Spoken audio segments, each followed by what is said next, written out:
Napakataas ng pagrespeto at paggalang ng mga Marcos sa mga Duterte. Maloloko mo ang iilan, pero hindi ang pangkalahatan. Hindi tanga ang mga Pilipino. Nagising ang mga Pilipino sa mga trahedya, sa mga sakuna na nangyari sa panahon ng mga dilawan. At ang sabihin nyo't ipagtanggol ang mga dilawan, no? Napakamalaking kamalian.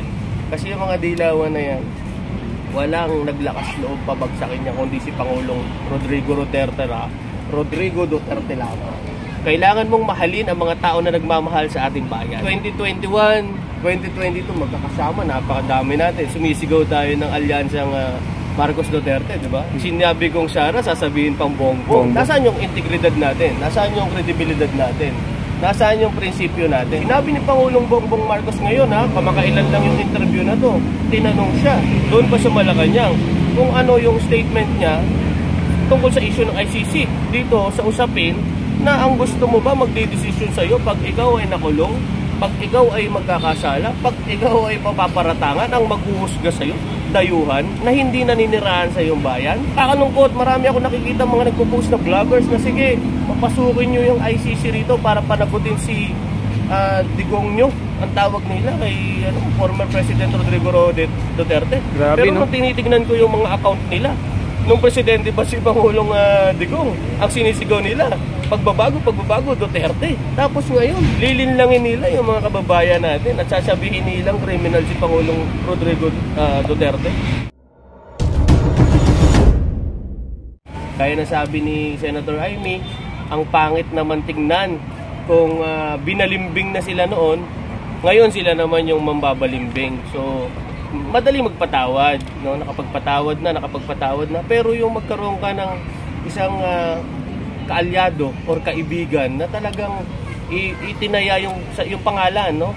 Para lang mapalibing yung tatay nila. Ito talaga isa sa sa tinitignan ko na reason kung bakit yung gano'n na lang yung relasyon ni Senator Amy sa mga Duterte. Aminin natin at sa hindi, ilang dekada po, no? Walang lumalaban sa mga dilawan, walang naglakas loob na itaya yung kanilang political career. Merong isang mayor from Davao na nasa pangalang Rodrigo Roa Duterte ang lumaban ng pagka-presidente. At kinailangan lang ng isang Rodrigo Duterte para pabagsakin yung mga dilawan na yan. So alam naman natin yung mga dilawan na yan, ilang dekadang namayagpag yan sa politika ng Pilipinas. So lahat tayo ginulat, no? Lahat tayo ginulat ng isang mayor from Davao. At itong mayor from Davao na to, sinasabi nga ni Senator Amy, na kahit kailan, no? Kahit kailan, kung siya man ay papipiliin pa ng sino mang alyado or alyansa, hindi na siya mangiiwan ng Duterte. Dito na siya mag-stick, dito na siya mag-i-stay. Kasi doon pa lang sa pagpapalibing sa tatay niya, marami nga mga bumabatikos dyan, alam mo ba? Sinabi nila na korte daw yung nag-approve. Eh kung korte yung nag-approve, bakit hindi na ipalibing nung after ni Cory? Di ba? Kung korte lang pala yung inaantay natin, eh bakit hindi na palibing nung panahon ni Ramos, nung panahon ni Erap na isa ring loyalista, nung panahon ni Gloria Macapagal Arroyo? Walang naglakas ng loob na ipalibing si Pangulong Ferdinand Edralin Marcos sa libingan ng mga bayani kasi masasacrifice yung political career nila. Alam natin ng mga panahon na yun na namamayagpag ang mainstream media, namamayagpag ang dilawan at oligarkiya. Subalit merong isang Rodrigo Roa Duterte na naglakas loob na itaya yung kanyang political career. Para saan? Para sa isang Marcos. Dahil alam niya na sa dami ng mga loyalista ng Marcos at sa dami ng mga loyalista ng mga Duterte, pag pinagsama mo yan, magkakaisa yan. Yan ang tinatawag na totoong unity. Yan talaga yung organic na tinatawag. Ito yung mga taong nakikita natin sa paligid. Yung mga nandito sa Dolomite. Isa na itong Dolomite Beach. Sino ba nagpagawa nito? Diba? Si Digong. Rodrigo Roa Duterte. So ako, naniniwala ako sa sinabi ni Senator Amy na bilang minamahal ng mga loyalista ang mga Marcos, bilang isang Marcos, kailangan niya rin maging loyalista. At itong pagiging loyalista niya na to, nakita niya naman kay dating Pangulong Rodrigo Roa Duterte. No? Kailangan mong mahalin ang mga tao na nagmamahal sa ating bayan. Tama. Ganun kasimple po mga kababayan. At ako, kayong mga vloggers, ito nakakalungkot lang, no? Nung 2021, 2022 magkakasama, napakadami natin. Nagsumisigaw tayo ng alyansang Marcos Duterte, di ba? Pag sinabi kong Sara, sasabihin pang bongbong. Pero ngayon, ano nangyari? Di ba? Nakakalungkot doon sa mga kasama natin na ginagawang issue yung confidential fund, ginagawang issue yung China, West Philippine Sea. Pero nasaan yung integridad natin? Nasaan yung credibility natin? Nasaan yung prinsipyo natin? Ang sinisigaw natin ng kampanyahan is hindi lang naman Marcos. Ang sinisigaw natin nun ay Marcos Duterte. Samantala ngayon, di ko alam kung bakit ganun na lang nila atakihin si Vice President Inday Sara Duterte. Hindi natin alam kung sino ba yung nag-uutos sa kanila or ano. So para sa akin lang, kung sino yung kinampanya ko nun, yun din yung susuportahan ko. At bakit ko siya napiling ikampanya noong 2021, 2022? Kasi nakita ko yung legasiya ng tatay niya. Yung legasiya ng tatay ni Pangulong Bongbong Marcos at yung legasiya ng tatay ni VP Sara Duterte, nakita ko sa kanila. Kaya sila yung isinisigaw ko nung kampanyahan. Subalit ngayon, yung ibang vloggers, nagulat ako na bakit gano'n ang ginagawa. Nagbago daw yung isip nila kasi may nakita daw silang mali. Paano naging mali? Hindi naman napatawan ng kaso. Di ba? Ni hindi nga napailan ng kaso, ni hindi nga napanagot ng kaso. Yung confidential fund, at ang itong pinakamaganda dyan, nagsabi si Vice President Sara Duterte na kung yan lang ang usapin upang masira ang ating pangalan, yung pagmamahal ko sa bayan, alis ko yung confidential fund na yan. Hindi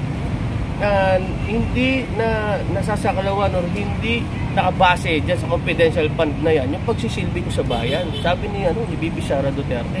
So yung mga sumigaw ng Marcos Duterte noon, ang sinisigaw ng mga ngayon ay iba na.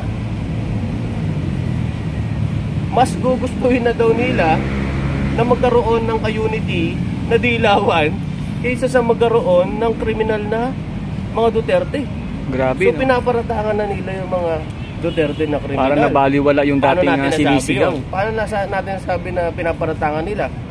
Pinupush nila sa isipan ng mga kababayan natin na dapat manghimasok na ang ICC sa ating bansa. Nakakalungkot isipin. Bakit? Kasi natatandaan ko noong 2022, nung campaign period, nagpahayag, natanong si Pangulong Bongbong Marcos, ano ba yung estado mo dito sa usapin ng ICC. Napakaliwanag ng sinabi ni Pangulong Bongbong Marcos noon, tumatakbo pa lang siya. Ang ehekatura ng ating bansa ay hindi dapat, itong judiciary system natin, ay hindi dapat panghimasukan ng mga dayuhan. Sapagkat gumagana yung ating justice system. Same din ang sinabi ni Senator. Same ng sinagot niya ngayon. Senator Amy. Hindi lang ni Senator Amy, kundi ni Pangulong Duterte, ni Pangulong Bongbong Marcos. Sinabi ni Pangulong Bongbong Marcos ngayon, kamakailan lang yung interview na to, tinanong siya doon pa sa Malacanang kung ano yung statement niya tungkol sa issue ng ICC.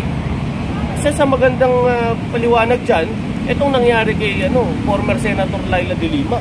Nakalaya siya. Ibig sabihin, sa dami ng mga ebidensya, sa dami ng mga paratang sa kanya, pagkakakulong niya ng halos 6 na taon, ay natulungan siya ng Korte Suprema na makalaya siya.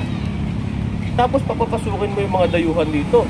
So walang ipinag-aiba yan, dito sa usapin na ang gusto mo ba magdidesisyon sa'yo pag ikaw ay nakulong, pag ikaw ay magkakasala, pag ikaw ay mapaparatangan, ang maghuhusga sa'yo, dayuhan, na hindi naninirahan sa iyong bayan? Yun ang doon, mga katanungan talaga doon. Nakakalungkot, marami ako nakikita mga nagpo-post na vloggers na sige, papasukin nyo yung ICC rito para panagutin si Digong nyo, ang tawag nila kay former President Rodrigo Duterte. Grabe, pero nung tinitignan ko yung mga account nila, nung presidente ba si Pangulong Digong, ang sinisigaw nila, pagbabago, Duterte. Tapos ngayon, lilinlangin nila yung mga kababayan natin at sasabihin nilang criminal si Pangulong Rodrigo Duterte. Nakakalungkot.